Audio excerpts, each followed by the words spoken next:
Ini merupakan rangkaian dari beberapa kegiatan untuk menuju semangat 3 tahun SOSSC. SC itu pertama ada pelatihan jurnalistik, kedua ada kegiatan talk show yang insya Allah hari Sabtu tersebut kita akan kunjungan kepada di beberapa makam pahlawan, zikir dan doa kebangsaan, sujud syukur akan 3 tahun SOSSC.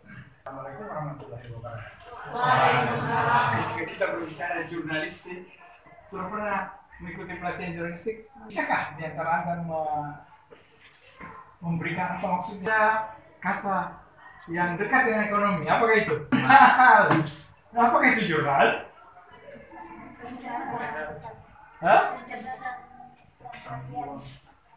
Catatan harian.